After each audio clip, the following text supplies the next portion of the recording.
Hello friends, बाल junior classes में आपका स्वागत है।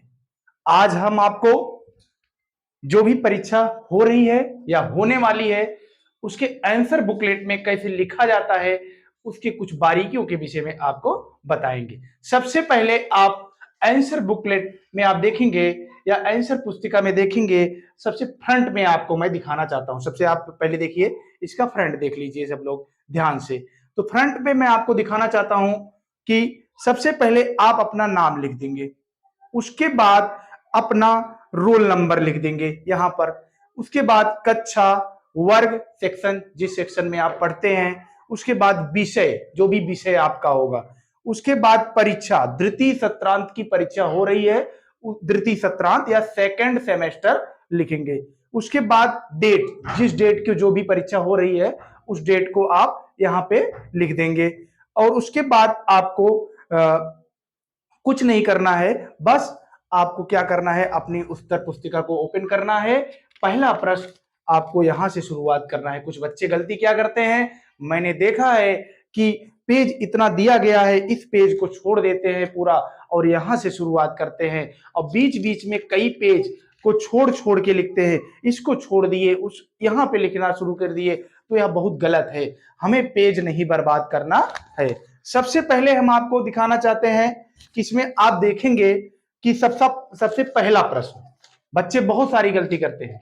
परीक्षा भवन में आने तो समय से आप आते ही हैं, लेकिन आपके पास परीक्षा भवन में पहुंचने के साथ साथ आपके पास कुछ सामग्रियां होनी चाहिए, शिक्षण सहायक सामग्रियां होनी चाहिए, जैसे पेन, पेंसिल, ये सब तो आप जानते ही हैं। लेकिन मैं ज्यादातर बच्चों का जो भी कॉपी मूल्यांकन हो रहा है उसमें देख रहा हूं कि वो 5 रुपए या 3 रुपए की पेन भी आती है। ब्लैक कलर की पेन खरीद लीजिए। हमारे समय में तो काला कलर का किया जाता था, बहुत अच्छा, अब भी आता है लेकिन बच्चे नहीं लिखना चाहते। लेकिन आप ब्लैक और ब्लू दो पेन होनी चाहिए आपके पास, काला और नीला।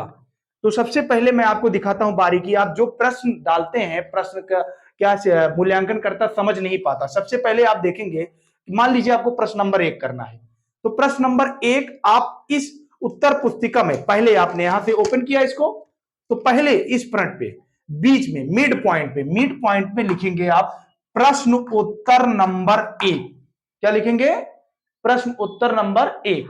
उसके बाद या तो किसी को इंग्लिश में लिखना है तो लिखेंगे आंसर नंबर 1 बीच में, और इस प्रकार से इसको सजा देंगे। और भी बच्चे सजा सकते हैं इसको, और भी खूबसूरत लगेगा, इस प्रकार से भी आप बना सकते हैं। तो इतना मतलब ब्लैक पेन से लिखिए इसको। उसके बाद अब आप देखेंगे प्रश्न उत्तर नंबर 1 में अ ब स कर का भी प्रश्न आता है, तो आप ऐसे लिखेंगे प्रश्न उत्तर नंबर 1 का अ या ए।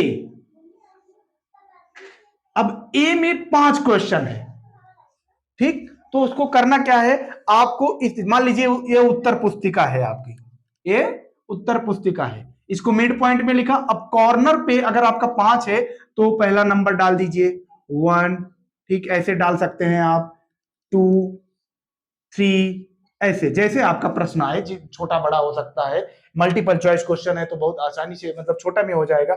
उसके बाद आप ब्लू पेन से यहां से लिखना चालू कीजिए, ठीक है, मैं ब्लू मार्कर ले लेता हूं। तो यहां से जब आप ब्लू पेन से लिखेंगे, जैसे कि यहां से कोई भी प्रश्न आया आप इसका उत्तर यहां पे लिखे। इससे क्या होगा, मूल्यांकन करता जो होगा वो आपकी कॉपी देखेगा तो उसको बहुत अच्छा लगेगा और आपको नंबर पूरा देगा। और इसमें क्या है कि स्पष्ट हो जाएगा। ऊपर की तरफ आप देखेंगे इस प्रकार का बॉक्स बना है, ऐसे छोटा छोटा प्लस प्लस करके। इसमें क्या होता है, जो मूल्यांकन करता होता है आपके प्रश्न चेक करने के बाद इसमें नंबर को इंगित करता है, इसलिए यहां पे कोई छेड़खानी आपको नहीं करनी है। पहला प्रश्न ज्यादातर कोशिश करिए एक प्रश्न एक पेज में आए, एक प्रश्न एक पेज में आए। अगर प्रश्न छोटा है, मान लीजिए अ ब करके है, प्रश्न नंबर 1 का अ है, ब है, स है, या ऐसे छोटा है तो एक सेक्शन में आप कर सकते हैं। लेकिन अगर बड़ा है प्रश्न तो आप दूसरा पेज ले लेंगे और उसके बाद इसी प्रकार से आप प्रश्न उत्तर नंबर डालेंगे ब्लैक पेन से। किससे? ब्लैक पेन से। ज्यादातर कोशिश रहे ये हमारा हेडिंग ब्लैक पेन से रहे और उसके बाद जो उत्तर रहे ब्लू पेन से रहे, बड़ा खूबसूरत दिखता है। लास्ट में मान लीजिए 1-2 लाइन आपकी बच जाती है, इतना बच जाता है, तो कुछ बच्चे क्या करते हैं, गलती कर देते हैं कि यहां से नए प्रश्न उत्तर नंबर डाल देते हैं। इससे क्या होता है, मूल्यांकनकर्ता को दिक्कत होता है। जब वो मूल्यांकन करता है तो उसको नंबर देने में, जैसे क्वेश्चन नंबर 1 का नंबर मुझे यहीं पे देना है, अब क्वेश्चन नंबर 2 आपने यहीं से लिख दिया, एक तो इतना लिखा, 2 भी यहीं से लिख दिया, तो उसको बहुत दिक्कत हो रही है कि नंबर कहां पे इंगित किया जाए। तो इसलिए आप इस बारीकी को विशेष ध्यान देंगे, अक्षर पर विशेष ध्यान देंगे। और एक चीज और मैं आपको बताना चाहता हूं कि आप प्रश्न को ध्यान से पढ़ेंगे, प्रश्न को ध्यान से पढ़ेंगे। उत्तर पुस्तिका के बारे में मैंने आपको बता दिया, एक पेज पर ज्यादा कोशिश रहे आपका एक प्रश्न हल कीजिए, ठीक, सफाई के साथ। और अगर आ बा करके छोटा छोटा है तो एक नंबर, जैसे एक नंबर का है, एक प्रश्नोत्तर है, एक का आ है या एक का बा है, मार्कर नहीं चल रहा है, दूसरा ले लेता हूं, एक का बा है, ऐसे आप करते हैं तो इसमें ये होता है कि इतना करने के बाद आपने बीच में लिख दिया, लेकिन इसको लिखना आपको ज्यादा कोशिश करिएगा बीच में। इससे क्या है, स्पष्ट रूप से मूल्यांकन करता समझ जाता है कि इसमें कौन से प्रश्न का उत्तर है, उसको ज्यादा ढूंढने की जरूरत नहीं पड़ती और मूल्यांकन भी आसानी से हो जाता है और आपको नंबर में मिल जाता है। कुछ बच्चे करते क्या है, गलती क्या करते हैं गणित के विषय में, कि वहीं पर रफ कार्य शुरू कर देते हैं, बहुत बड़ी गलती है। आप पेज के लास्ट में जाइए और उसके बाद उस पर लिखिए आप रफ, क्या लिखिए, रफ।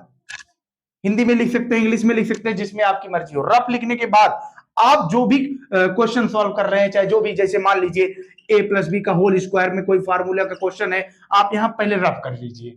रफ करने के बाद इसको भी काटिए मत, काटना तो पड़ेगा ही, लास्ट में काट सकते हैं आप। रफ करने के बाद आप सब उसको यहां से उस क्वेश्चन को यहां पे फेयर कर लीजिए और जो भी लास्ट में आंसर आता है आपका, उसको मान लीजिए इतना तो आपने हेडिंग तो मैंने बताया हेडिंग आपने डाला, लेकिन आंसर को अगर आप ब्लैक पेन से लिखते हैं तो बड़ा खूबसूरत लगेगा और वो पता चल जाएगा मूल्यांकनकर्ता को कि इन बच्चे ने क्या आंसर दिया है।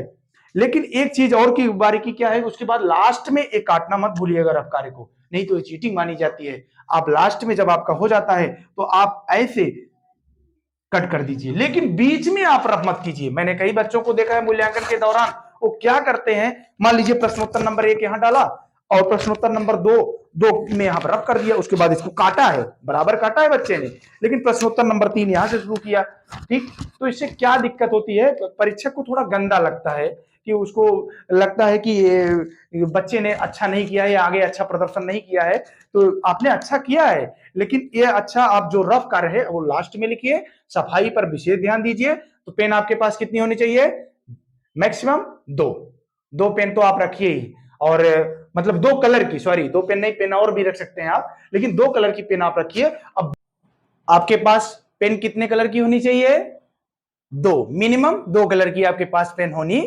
चाहिए।